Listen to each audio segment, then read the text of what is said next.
So last week, the Florida Senate passed a bill that would forbid landlords from discriminating against people who require emotional support animals, but allows them to request proof of a person's disability if it isn't obvious. This is how it's always been, so this is no big deal. We do need to make sure that people are obtaining an emotional support animal prescription the right way. However, if Senate Bill 1080 becomes law, anyone who falsifies information or represents their need for a support animal can spend up to 60 days in jail. And I agree that people trying to game the system should be punished.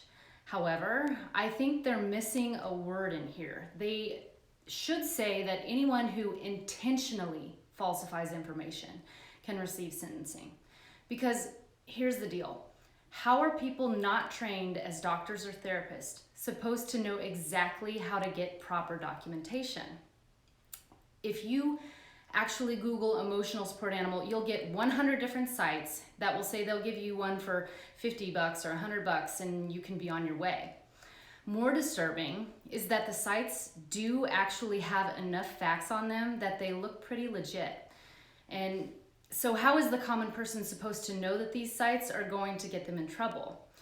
The next argument would be, don't get your ESA online.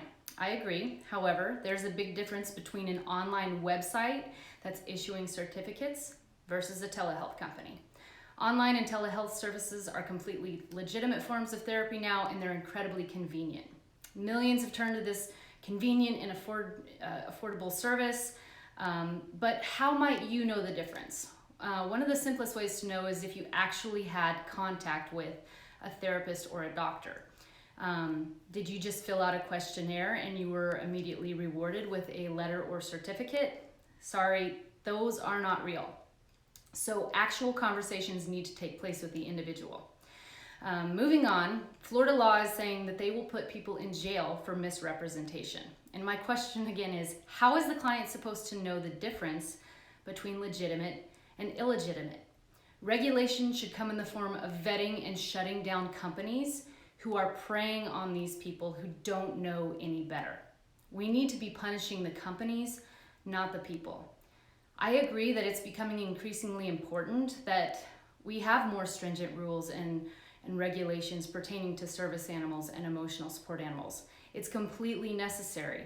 However, we fail to recognize that public education is greatly important in this matter. Clinicians and doctors that are prescribing emotional support animals need to educate their patients about the difference between an ESA and a service animal.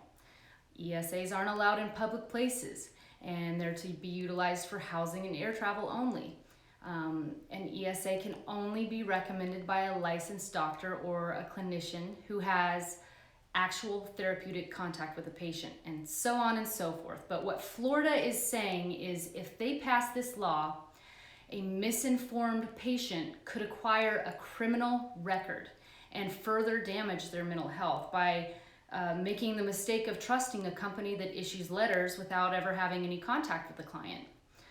Just because a patient acquired an emotional support animal letter from an illegitimate company doesn't necessarily mean they don't need one. In many instances, they're simply misinformed and they're uneducated about the process of obtaining a real emotional support animal letter.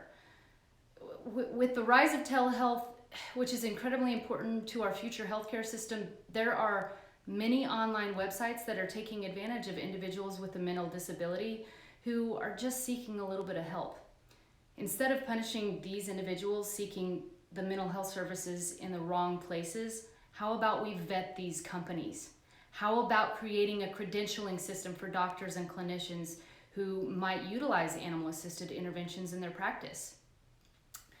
No matter what happens moving forward, we need to be respectful of all individuals because there has been abuse of the system lately. Many legitimate users of service animals and emotional support animals, they're being treated suspiciously now. They're often interrogated because of this abuse, and it's absolutely inappropriate. It can worsen the symptoms of a disability.